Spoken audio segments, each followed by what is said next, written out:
할렐루야. 여러분 사랑합니다. 사랑합니다. 보통 우리는 죄를 아주 쉽게 생각합니다. 나만 죄를 짓나? 뭐 다 그렇게 죄를 짓고 사는 거지. 그래서 죄를 아주 대수롭지 않게 생각합니다. 그러나 여러분, 한 번 죄를 지으면 그 죄는 사라지지 않고 계속 남아있다는 사실을 아십니까?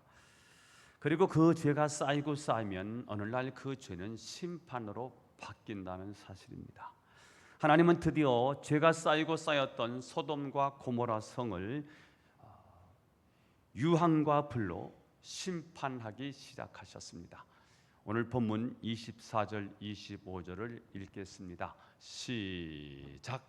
여호와께서 하늘 곧 여호와께로부터 유황과 불을 소돔과 고모라에 비같이 내리사 그 성들과 온 들과 성에 거주하는 모든 백성과 땅에 난 것을 다 엎어 멸하셨더라. 여호와께서 하늘 곧 여호와께로부터 심판한 하나님께로부터 유향과 불을 소돔과 고모라에 뭐같이? 비같이 내리사 비로 덮어버렸어요.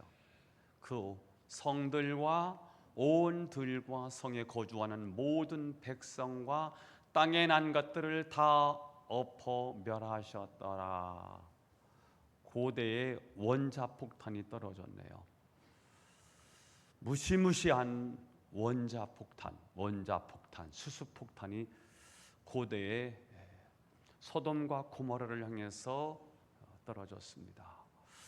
제가 오늘 설교 준비를 하기 위해서 본 거는 아니고요. 그냥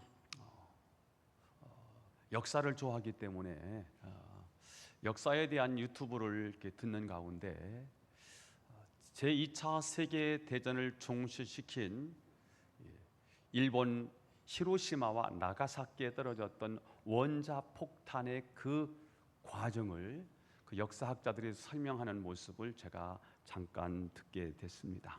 한번 그림을 좀 봐주시면 좋을 것 같아요. 첫 번째, 1945년 8월 6일 오전 8시 한 30분 정도에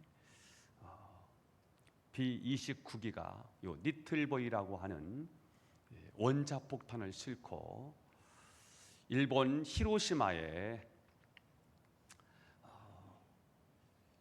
1650피트, 그러니까 지상에서 한 500m 정도 떨어진 곳에 거기서 폭발하게 기폭장치를 설치를 해서 거기서 500m 정도에서 떨어지게 폭발하게 만들었더라고요. 거기서 폭발을 하게 되면 그 순간의 온도가 3000도에서 4000도랍니다. 그러면 반경 1.8km니까 한 4km 영역 안에 있는 그 모든 생명체는 타서 제로되는 게 아니라 증발을 해버린다고 그래요. 그리고 1945년 8월 6일 히로시마에 원자폭탄이 떨어지고 나서 미군 군부는 일본 군부에서는 하나밖에 없을 거다. 우리가 버텨서 이 전쟁을 더 해야 된다라고 결정을 하고 그 다음 전쟁을 치르는 가운데 1945년 8월 9일 3일 후에 이번에는 나가사키에 핀맨이라고 하는 이 원자폭탄을 떨어뜨렸어요. 똑같은 방식이지요. 버섯구름이 일어나는 장면이 보이지 않습니까? 그러면 이 폭풍이 모든 건물을 다 날려버리더라고요. 거의 그 한 도시가 잿더미가 돼버리고 마는 거지요. 그리고는 이제 위에서 이 구름이 형성이 되고 나면 비를 만드는데 이 비는 흑비입니다. 검은 비지요. 너무 갈증이 생겨서 이 검은 비를 먹었던 사람들, 맞았던 사람들은 다 거의 죽거나 이 피복에 대해서 큰 장애를 입고 평생, 그리고 이것이 그 다음 때로 유전이 되더라고요. 여기에 나오는 이제 방사선이 무섭고요. 재래식 무기는요, 총을 안 맞으면 살지요. 칼을 안 맞으면, 화살을 안 맞으면 살지 않습니까? 폭탄이 떨어져도 폭탄 옆에만 있으면 다 살 수 있지요. 그러나 이 원자폭탄은 얼마나 무서운, 가공할 만한 무기냐면 그 동네에 있는 사람들은 피할 수가 없다는 거예요. 방사선과 감마선은 제가 잘 모르는데, 감마선은 콘크리트 벽을 다 뚫고 들어오기 때문에 숨을 수가 없다네요. 그래서 거의 죽었다고 봐야 된다고 하는 거예요. 그런데 요즘 만들어진 이 핵무기에 비하면 히로시마와 나가사키에 떨어졌던 폭탄은 소형이라는 거예요. 아주 작은 소형에 지나지 않는다는 거예요. 자, 그러니까 북한에서 지금 원자 폭탄을 많이 만들었다는데, 이게 우리나라를 몇 번씩이나 멸망을 시킬 수 있는 그런 무기들이 준비되어 있다는 거지요. 자, 오늘 엄청난 유향이 불덩이가 되어서 마치 쏟아지는 불빛처럼 한순간에 도시를 덮어버렸습니다. 우리는 여기서 죄는 반드시 심판받는다는 사실을 발견하게 됩니다. 그러나 사람들은 죄를 지어도 심판받는다고 생각하지 않습니다. 그래서 죄를 너무너무 쉽게 짓고요, 또한 들키지만 않으면 된다고 생각하고 있습니다. 그러나 들키든 들키지 않든 죄는 사라지지 않고요, 그 죄는 계속 남아서 쌓이고 쌓이면 결국 심판에 못하는 작동된다는 것입니다. 노아의 시대가 심판을 받았지요. 심판받은 이유가 뭐예요? 죄가 관영했다는 거예요. 관영했다는 말이 뭐예요? 죄가 가득했다는 말입니다.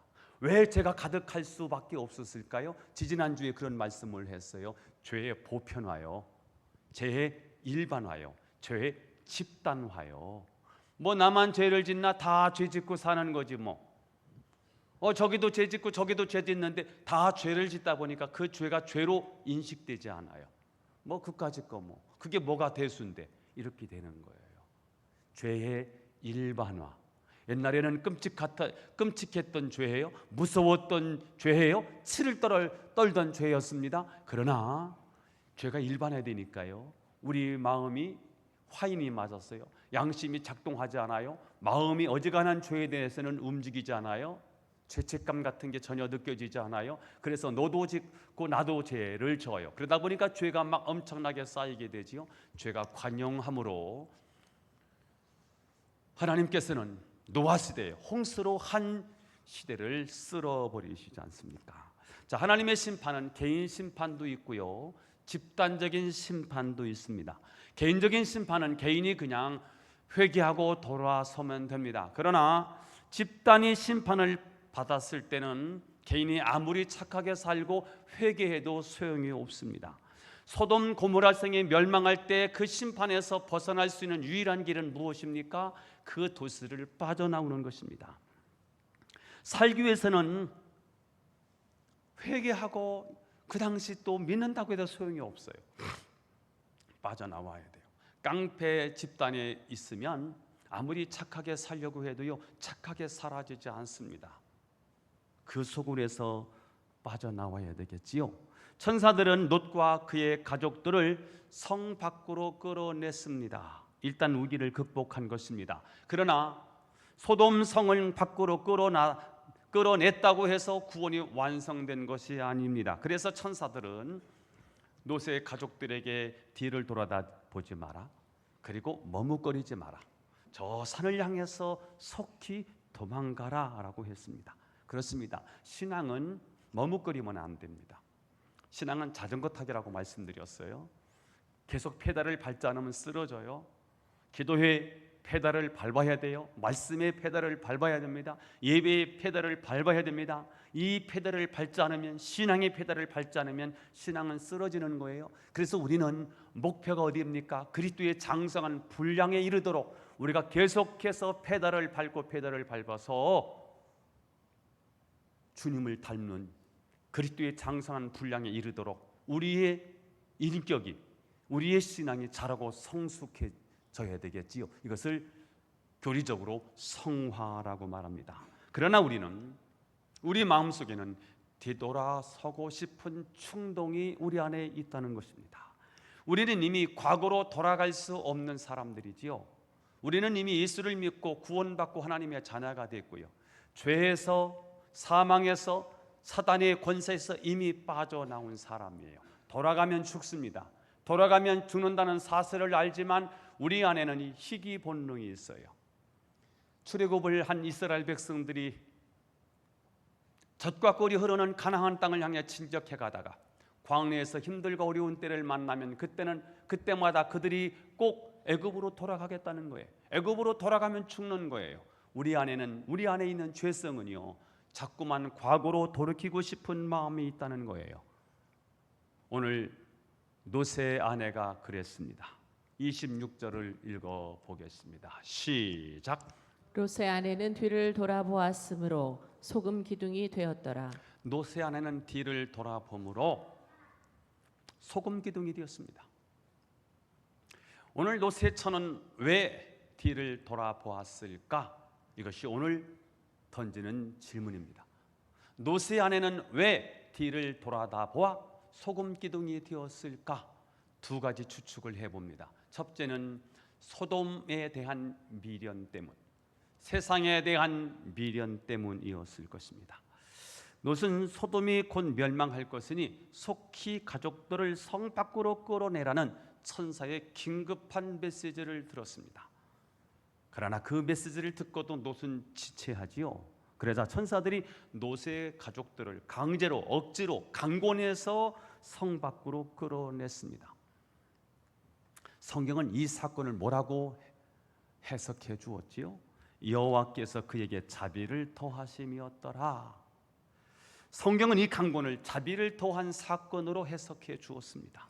그 강권하심이, 그 강제로 억지로 소돔성에 살고 있는, 소돔성에 머무르고자 하는 롯의 가족들을 억지로 끌고 온 그 강권하심이 하나님의 사랑이었다.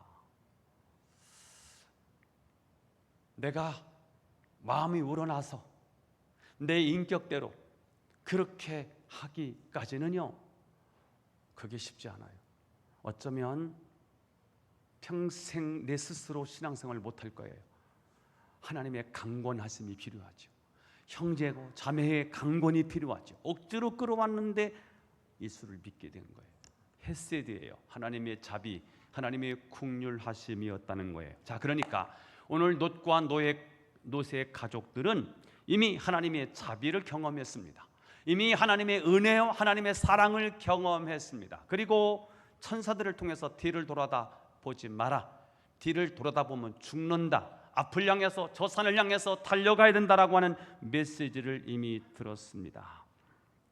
그런데도 롯의 처는 뒤돌아봄으로 소금 기둥이 되었습니다. 그녀는 왜 뒤돌아봄으로 소금 기둥이 되는 비운을 맞게 되었을까? 아마 세상에 대한 미련 때문이었을 것입니다. 롯의 아내는 물과 풀이 풍성한 곳에서 자라고 있는 자기의 가축들, 양떼들을 보면서 그들을 놓고 차마 소돔을 떠날 수 없는 마음이 있었을 것입니다. 이 많은 가축을 두고 내가 어떻게 떠나?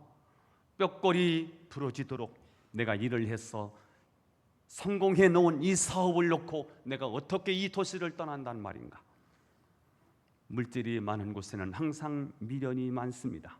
물질을 내려놓고 물질을 포기한다는 것은 쉽지 않습니다. 권력을 한번 잡은 사람은 그 권력을 놓기가 어려운 것처럼, 한번 인기나 명성을 얻은 사람은 그 명성이 떨어지지 않기 위하여, 인기가 추락하지 않기 위해서 얼마나 애를 쓰는지 모릅니다. 그러나 여러분, 재물이 귀합니까? 목숨이 귀한 것입니까? 명예가 귀할까요? 생명이 귀할까요? 주님은 사람이 온 천하를 얻고도 제 목숨을 잃으면 무엇이 유익하겠느냐라고 말씀하셨습니다. 누가복음 12장에 보면 어리석은 부자의 비유가 나옵니다. 소출이 풍성해서 곡간을 넓혔습니다. 많은 곡식을 곡간에 쌓아두고 부자는 자기 스스로 자기 영혼에게 독백처럼 이렇게 말했습니다. 내 영혼아, 여러 해 쓸 물건을 많이 쌓아두었으니 평안히 쉬고 먹고 마시고 즐거워하자. 그날 밤 하나님이 그에게 찾아오셨습니다. 그리고 그에게 이렇게 말씀하셨습니다. 어리석은 자여, 오늘 밤 내 영혼을 도로 찾아가라니 그러면 내 예비한 것이 다 내 것이 되겠느냐. 목숨은 재산과 바꿀 수 없는 것입니다. 그런데 노새처는 그 재산 때문에 뒤를 돌아다 보고 목숨을 잃고 말았습니다. 롯과 그의 가족들은 멸망을 피해서 도망가는 중에 천사의 메시지를 들었습니다. 돌아보면 안 돼. 앞을 향해서, 저 산을 향해서, 하나님 품을 향하여, 하나님과 가장 가까이 맞닿은 저 교회를 향하여 달려가야 돼. 그런데 노새처는 뒤를 돌아다 보므로 거기서 죽습니다. 여러분, 죽음보다 더 강한 세상의 미련은 무엇일까요? 아니, 천국보다 더 강한 세상의 미련은 도대체 무엇일까요? 노새처는 아마 친절하고 마음씨 좋은, 자기를 너무 잘 대접을 해주고 있는 사위들 때문에 뒤를 돌아다 보았는지 모르겠습니다. 어쩌면 딸들이 어머니, 아버지, 내 사랑하는 애인과 이별하고 어떻게 이것을 떠납니까? 죽을지언정 저는 여기서 떠날 수 없습니다 라고 자꾸 보챘기 때문에 그래서 뒤를 돌아보았는지 모르겠습니다. 어쩌면 몇 달 전에 계약을 해둔 부동산이 있다든지 아니면 평생 돈을 모아서 드디어 아파트 입주를 앞두고 이런 일이 벌어졌는지도 모르겠습니다. 뭔가를 움켜쥔 것을 내려놓고 간다고 하는 것이 쉽지가 않습니다. 내가 그동안 쌓아오는 인간관계, 그것을 다 도려내고 떠난다는 것은 결코 쉬운 일이 아닐 것입니다. 요즘 많은 사람들이 인간관계의 상실을 두려워해서 복음에 응답하지 못하는 사람들이 의외로 많습니다. 혹은 예수 믿으면 취미와 습관을 버려야 하기 때문에 그것이 두려워서 복음을 받아들이지 못하는 사람도 많습니다. 그러나 주님을 잃어버리는 것보다 차라리 친구를 잃어버리고 천국을 얻는 것이 좋겠지요. 주님이 피 묻은 손을 붙잡는 것보다 세상 사람이 손을 잡는 것이 더 좋게 여겨지거든 그 손을 잘라버리셔야 합니다. 오늘 예수님께서 이렇게 말씀하시죠. 한 손으로 천국에 들어가는 것이 두 손으로 지옥에 가는 것보다 더 낫다라고 말씀하셨습니다. 저는 여러분이 세상 미련 때문에 과거로 돌아가서 멸망을 자초하지 마시고 성숙을 향하여, 거룩함을 향하여, 저 천성을 향하여 힘차게 달려가는 저와 여러분이 될 수 있기를 예수님의 이름으로 축원합니다. 두 번째입니다. 노새 아내는 왜 돌아보았을까? 하나님의 말씀을 기뚱으로 들은 겁니다. 하나님의 말씀을 우습게 여기고 농담으로 여겼기 때문입니다. 하나님의 말씀을 농담으로 여기다가 멸망을 당한 또 다른 사람들이 14절 노새 사위들이 있었습니다. 심판을 받게 됐으니 빨리 이곳을 떠나라라고 하는 천사의 음성이 들려졌지만 그 말씀을 농담으로 여기다가 소돔성의 멸망과 함께 사라진 비극적인 또 한 부류, 그게 바로 노새 사위들이었습니다. 여러분, 하나님의 말씀을 농담으로 여기시면 안 됩니다. 노새 아내는 돌아본다고 무슨 일이 있겠어? 뭐 말씀 이거 하나 안 지킨다고 어떤 일이 일어나겠어? 그렇게 생각하다가 결국은 엄청난 하나님의 메시지, 하나님의 경고를 무시하다가 비극을 맞게 되었습니다. 말씀에 대한 진지함, 뭐 꼭 오늘 말씀 듣나? 뭐 내일도 들을 수 있는 거지. 급한 게 하나도 없죠. 말씀을 듣는 우리들의 태도가 굉장히 중요합니다. 다리 꼬고 앉아서, 뒤에 앉아서 한번 해보시라고. 하나님의 말씀을 듣는 태도가 아니죠. 진짜 하나님 앞에서, 하나님 면전 앞에서 하나님이 나에게 말씀하시는 음성을 듣는 마음으로 하나님 앞에 나오셔야 되고요. 그리고 그런 자세로 말씀을 들으면 말씀을 듣는 그 태도에 따라서 나에게 들려지는 메시지는 굉장히 다를 것입니다. 예수님은 천국의 비유를 하시면서 4가지 반 이야기를 하셨어요. 말씀이 어디에 뿌려집니까? 우리 마음밭에 뿌려진대요.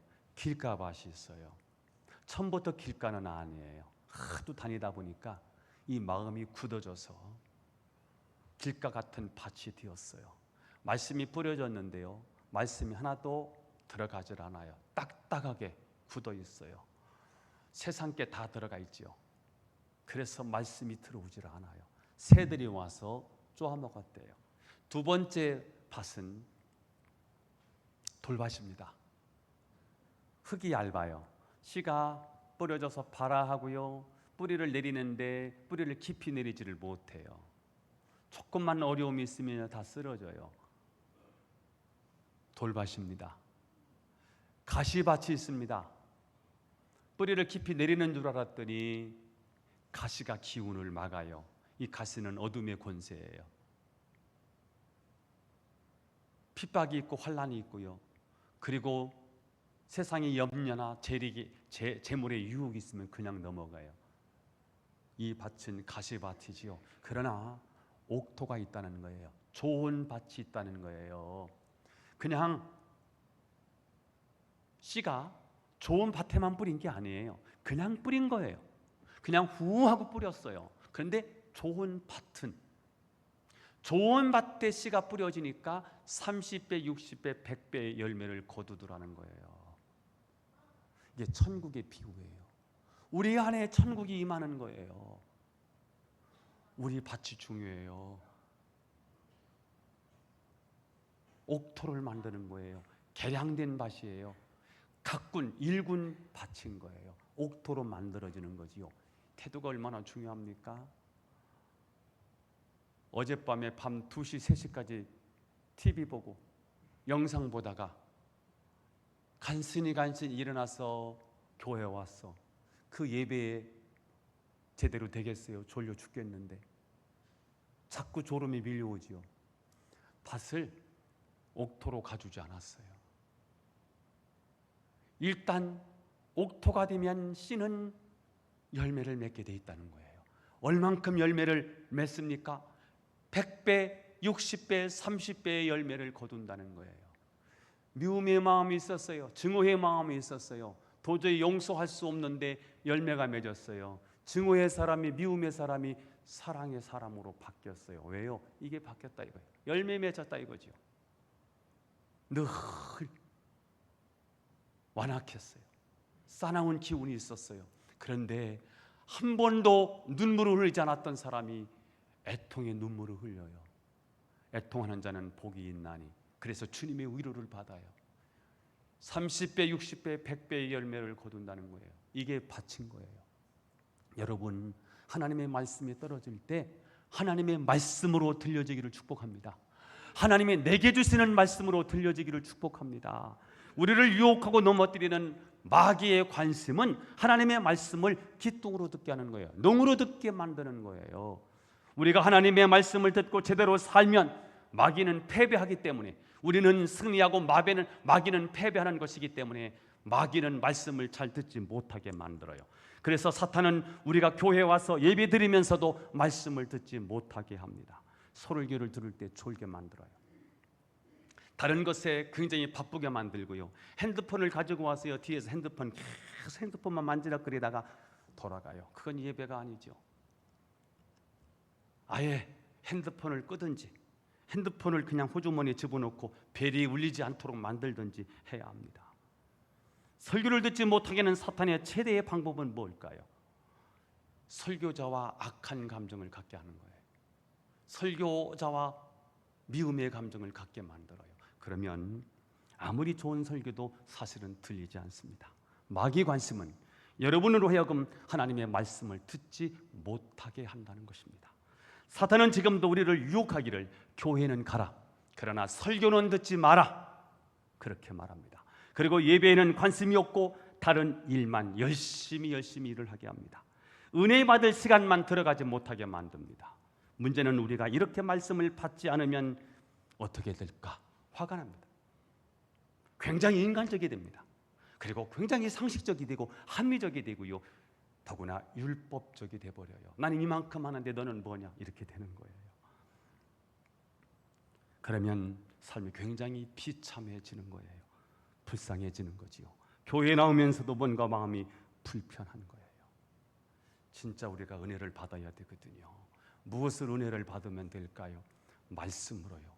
하나님이 주시는 말씀을 하나님의 말씀으로 들으면 그 누가 말씀을 증거해도 상관이 없어요. 하나님의 말씀이기 때문에 그래요. 오늘 이 자리에서 말씀이 선포될 때 이 말씀이 하나님의 말씀으로 들려지면 여러분은 살아나게 되어 있습니다. 살아날 줄로 믿습니다. 여러분, 은혜가 아니면 우리는 진짜 살아갈 수가 없잖아요. 어쨌든지 어떤 방법을 통해서든지 우리가 은혜를 받아야 되는 거예요. 은혜 아니면 살아갈 수가 없네. 은혜 아니면 살아갈 수가 없어요. 우리의 호흡마저도 다 주님의 은혜예요. 내가 주를 위해서 열심히 하면 그거 하나님이 예배드리는 것으로 봐줄 것 같잖아요. No, 안 그래요. 그건 천주교 가서 알아봐야 돼요. 천주교는 열심히 하면 복을 받는데요. 그러나 우리 성경은, 기독교는 열심히 해서 복을 받지 않고요, 은혜 받아야 복을 받는 줄로 믿습니다. 하나님의 말씀을 통해서 저는 여러분이 은혜 받게 되기를 축복합니다. 아멘. 교회 다니면서도 은혜 받지 못하는 것은 말씀을 적당히 여기고 기뚱으로 듣기 때문에 그렇습니다. 여러분, 우리가 이렇게 말씀을 선포하고 나면 다시 소그룹에 모이잖아요. 왜 소그룹으로 모여드는지 아세요? 이건 대포예요, 대포. 그래서 겉으로 이것을 잘 씹어주는 목자들이 있어요. 목자들이요, 다 한 사람 한 사람에게 씹어서 먹여주는 역할을 목자들이 하는 거거든요. 거기서 결단하고 새로운 각오와 결심을 하는 거예요. 그래서 신앙이 성장하고 성숙하는 거거든요. 그래서 말씀을 묵상하는 거예요. 큐티를 하는 이유가 그건 거예요. 은혜 받고 힘을 얻어서 말씀대로 살겠다는 거예요. 여러분, 말씀을 그냥 기뚱으로 들으면 그렇게 10년, 20년 다녀도요, 다 소용없습니다. 저는 여러분이 하나님의 말씀을 생명의 양식으로 붙들게 되기를 축복합니다. 나에게 주시는 생명의 말씀으로 들려지기를 축복합니다. 오늘 우리가 200장을 함께 불렀어요. 달고 오묘한 그 말씀, 생명의 말씀은 귀한 그 말씀 진실로 생명의 말씀이 나의 길과 믿음 밝히 보여주니 아름답고 귀한 말씀 생명의 샘이로다. 그렇게 됩니까? 2절, 귀한 주님의 말씀은 내 노래 대도다. 모든 사람을 살리는 생명의 말씀을 값없이 받아 생명길을 가니 아름답고 귀한 말씀 생명샘이로다. 3절, 널리 울려 퍼지는 생명의 말씀은 마음의 용서와 평안을 골고루 주나니 다만 예수 말씀 듣고 복을 받네. 아름답고 귀한 말씀 생명샘이로다. 말씀을 정리하겠습니다. 오늘 노시 안에는 왜 뒤를 돌아보았을까? 세상에 대한 미련 때문입니다. 여러분, 세상에 좋은 것들이 많습니다. 세상에 내가 내려놓고 싶지 않은 것들이 굉장히 많습니다. 아니, 내가 사랑하는 일들, 내가 즐겁게 여기는 것들이 많습니다. 그러나 여러분, 그것을 내려놓아야 신앙생활의 진도를 나갈 수가 있습니다. 세상 것을 내려놓고 저는 여러분이 천국을 소유할 수 있기를 바랍니다. 그리고 두 번째, 노스 안에는 왜 뒤를 돌아보았을까? 하나님의 말씀이 분명히 선포되었는데 그 말씀을 우습게 여겼어요. 그 말씀을 농으로 여긴 거예요. 그 말씀을 기뚱으로 들은 거예요. 하와가 넘어진 이유가 뭐예요? 하나님의 말씀을 기뚱으로 들은 거 아닙니까? 정령 죽으리라. 선악과를 따먹으면 정말 죽을까 하노라. 대강 듣지 마시고 나에게 주시는 생명의 양식으로 들어야 된다는 거지요. 여러분, 하나님의 말씀을 내게 주시는 말씀으로 진작에 받으셔야 되고요. 절박한 심정으로 받으셔야 되고요. 가난한 심정으로 하나님의 말씀을 받으셔야 됩니다. 저는 여러분이 소금 기둥이 된 노새철을 교훈 삼아서 절대로 과거로 돌아가지 마시고 저 천성을 향하여 나아가시는 저와 여러분이 될 수 있기를 주 예수님의 이름으로 축원합니다. 기도하겠습니다. 하나님 아버지, 오늘도 우리에게 귀한 말씀을 주셔서 감사합니다. 은혜 충만, 말씀 충만하게 하옵소서. 성령 충만하게 하옵소서. 노새 안에는 왜 뒤를 돌아봄으로 비극적인 운명을 맞이했을까를 오늘 두 가지 말씀을 나누며 도전받습니다.